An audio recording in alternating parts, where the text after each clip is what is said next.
Hello guys, good morning সবাইকে। Welcome to my YouTube channel. আশা করি তোমার সবাই খুব ভালো আছো, আমিও ভালো আছি। চলে এসেছি আবার একটা নতুন ভিডিও নিয়ে। আজকে 13 তারিখ, সকালবেলায় স্নান টান করে রেডি হয়ে গেছি। এখন যাবো টিউলিপ গার্ডেন, মানে এইখানকার শ্রীনগরে যত সাইট সিন আছে কাশ্মীরে, সেগুলো ঘোরাবে আজকে। তো কোথায় কোথায় যাবো সঠিক জানি না। টিউলিপ গার্ডেন নিয়ে যাবে সেটা জানি, আরও অনেক জায়গায় নিয়ে যাবে। একটা কি শিব ঠাকুরের মন্দিরে নিয়ে যাবে। তো চলো দেখতে থাকো। এই যে এখানে আমার বাবু আমাকে ফুল গুঁজে দিচ্ছে কানে।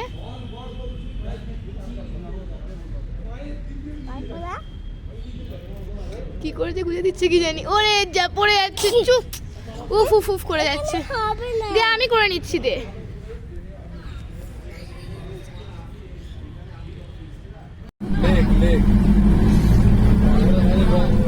এই যে আমরা এখন টিউলিপ গার্ডেন চলে এসেছি। এটা সামনে টিউলিপ গার্ডেন দেখতে পাচ্ছি। তো চলো তোমাদেরকেও দেখাবো আর টিউলিপ গার্ডেন যাবো। আর এই যে এই ফুলটা আমার ভাইপো আমাকে দিয়েছে কোত্থেকে কুড়িয়ে এনে। আর বাদ বাকি পার্সনগুলো সব করে আমার বাবু ভাই, মানে আমার বাবু ভাইপো নয়, আমার বাবু বৌদি আরও সবাই আমাদের সাথে যারা এসছে, অনেকে এসছে, সব পিছনে আসছে।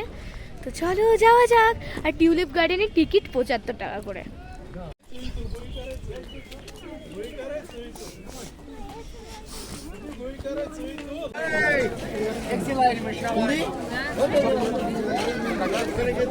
আমরা টিউলিপ গার্ডেনের মধ্যে চলে এসেছি। জাস্ট কি বলবো, কথায় প্রকাশ করার মতন না, এত সুন্দর ফুলগুলো।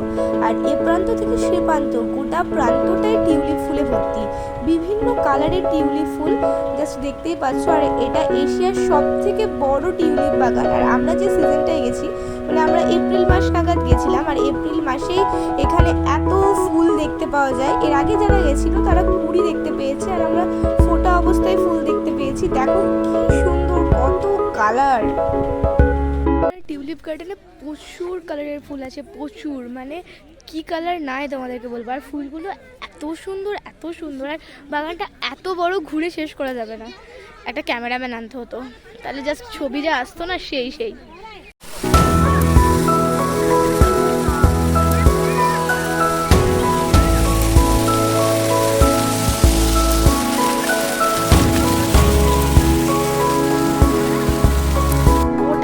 টিউলিপ বাগান, টিউলিপ গার্ডেন লেভেলের।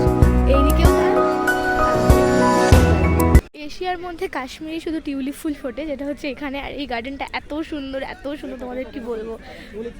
দেখতেই পাচ্ছ চারিদিকে শুধু টিউলিপ ফুল। এই যে আমরা এখন টিউলিপ গার্ডেন থেকে বেরিয়ে বোটানিক্যাল গার্ডেনে চলে এসেছি। এখানে টিকিটের দাম 25 টাকা করে পার হেড। ঠিক আছে, ওই দূরে ওটা টিউলিপ গার্ডেন, সব মানুষ আসলে আলোচনা করে দেখায়। ওই দেখো, আর এটা টিউলিপ গার্ডেনের পাশে একটা বোটানিক্যাল গার্ডেন।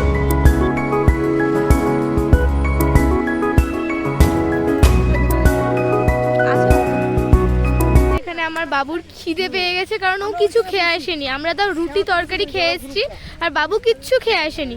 তো সেই জন্য ওর খিদে পেয়ে গেছে, খাবার খুঁজতে হবে। এই যে আমরা এখন বোটানিক্যাল গার্ডেনে বসে আছি। আমার বৌদি হাঁ করে হাই তুলছে। এখানে আমরা খাবার দাবার খাবো। এখানে খাবার অর্ডার করা হয়েছে, তো খাবার আসার অপেক্ষায়। এই যে এখানে এগ ম্যাগি আর চা আসবে, শুধু কাপ দিয়ে রেখে দিয়ে চলে গেছে। হ্যাঁ, ম্যাগিটা মোটামুটি, ম্যাগির টেস্ট আছে, কিন্তু এগের জন্য একটা গন্ধ আসছে আস্তে, তাছাড়া কিছুই না। আর আমাদের চাউমিন অর্ডার করা হয়েছে। এই যে আমাদের চা চলে এসছে, এখানে ম্যাগি খাওয়া হচ্ছে, এবার চাউমিন আসবে। এই যে আমাদের এগ চিকেন চাউমিন চলে এসছে। হেভি টেস্ট হয়েছে, একটু লবণটা কম আছে। পুরো টেস্ট দারুণ হয়েছে। ও এগ চিকেন না, শুধু চিকেন চাউমিন। এই যে আমাদের চাউমিন খাওয়া হয়ে গেল। চাউমিন বলতে নয়, চাউমিন ম্যাগি চা খাওয়া হয়ে গেল। এখন আমরা গাড়ির দিকে যাচ্ছি। গাড়িতে করে একটা কি ঠাকুরের মন্দির, কি মন্দির বলতে বৌদি, কি একটা ভুলে গেলাম, যাই হোক নিয়ে যাবো, তখন দেখতে পাবা। তো চলো যাওয়া যাক। এখানে শিকার রাইড হচ্ছে।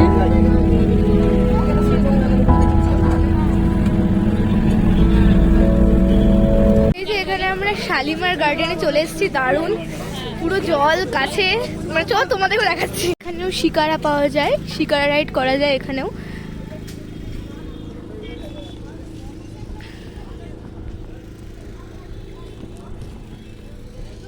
এই যে এখানে কিছু ছবি ক্লিক করে নিলাম। এখন ওই দিকে যাচ্ছি, কোথায় যাব আমি কিছুই জানি না। এই যে এখানে পকোড়া, পনির পকোড়া, আর অনেক কিছু বিক্রি হচ্ছে। এই যে এখানে আমরা কাওয়া অর্ডার করেছি। তুমি খাও। এই যে কফি, আইসক্রিম, কাওয়া খাওয়া হচ্ছে।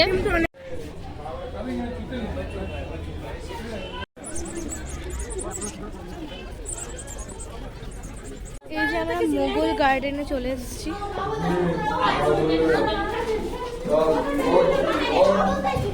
और सामने तक और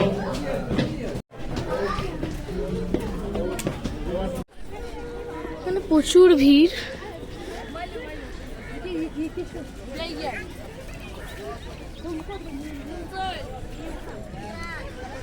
আমরা এখানে বসে একটু আড্ডা দিচ্ছি, কিভাবে বাড়ি যাবো না যাবো, এসব বিশাল জার্নি তো বাড়ি যাওয়ার। আর আমার বাবু একটা করে ফুল এনে দিচ্ছে আর আই লাভ ইউ করছে। এখানে আমরা এভাবে সেজে নিয়েছি, এখন ফটো সেশন হচ্ছে সবাই মিলে। আর আমার বাবুকে যা লাগছে, কিউট সা বেবি। এই ছবি তোলার চক্করে আমাদের গার্ডেন থেকে বেরোতে অলরেডি অনেক লেট হয়ে গেছিলো, লাঞ্চ টাইম পার হয়ে গেছিলো। রাস্তায় প্রচুর প্রচুর প্রচুর জ্যাম ছিল। আমাদের সাথে যারা যারা গেছিলো সবাই আর শিব মন্দির যেতে চাইলো না, কারণ 300টা সিঁড়ি ভেঙে ওঠার একটা ব্যাপার ছিল, সেই জন্য আর শিব মন্দির যাওয়া হলো না। তো নেক্সট যদি কোনোদিনও কাশ্মীর যেতে পারি তবে শিব ঠাকুরের দর্শন করবো। তো চলো আজকে ভিডিওটা এখানে এন্ড করছি। ভিডিওটা ভালোই থাকে লাইক কমেন্ট শেয়ার সাবস্ক্রাইব করে দিও।